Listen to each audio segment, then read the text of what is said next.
महाविकास आघाडीमध्ये जागा वाटपावरून मोठा तंटा निर्माण होण्याची शक्यता आता निर्माण झाली आहे। विशेष करून या दरम्यान विदर्भ आणि मुंबईतल्या जागा वाटपावरून काँग्रेस आणि शिवसेना उद्धव बाळासाहेब ठाकरे पक्षात मोठा वाद निर्माण होण्याची शक्यता आता निर्माण झाली आहे।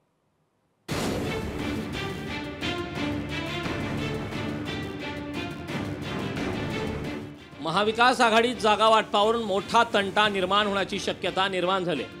विशेष करून विदर्भ आणि मुंबईतल्या जागा वाटपावरून काँग्रेस आणि शिवसेना उद्धव बाळासाहेब ठाकरे पक्षात मोठा वाद निर्माण होण्याची शक्यता झाली। नागपूर दौऱ्यावर आलेल्या संजय राऊतांनी अनिल देशमुखांची भेट घेतली।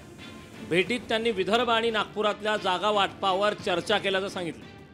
विदर्भामध्ये काँग्रेस असेल, राष्ट्रवादी काँग्रेस माननीय पवार साहेबांची आणि शिवसेना या तिघांनी एकत्र बसून विदर्भासंदर्भात निर्णय घेऊ 20 तारखेला आणि 21 तारखेला या संदर्भातल्या बैठकांना सुरुवात होते।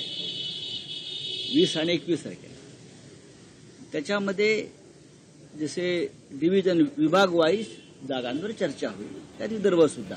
काँग्रेसनं विदर्भातल्या 62 जागांपैकी 55 जागांवर दावा केल्याचं संजय राऊतांच्या निदर्शनास आणून देण्यात आलं। त्यावर संजय राऊत अस्वस्थ झाल्यासारखे वाटले। काँग्रेसनं विदर्भातल्या 62 जागा लढवाव्या असा टोला त्यांनी लगावला। 62 जागा आहेत, त्या 62 पैकी किमान महाविकास आघाडी मिळून किमान 50 ते 55 जागा जिंकाव्यात आणि जिंकल्या जातील असं वातावरण मला विदर्भात दिसत आहे। महाविकास आघाडीत सर्व काही अलबेल नाही।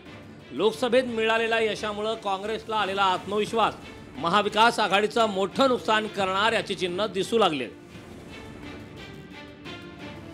ज्ञानेश्वर पवार, लोकशाही मराठी, नागपूर। लोकशाही मराठी ऐका, पहा, जागरूक रहा।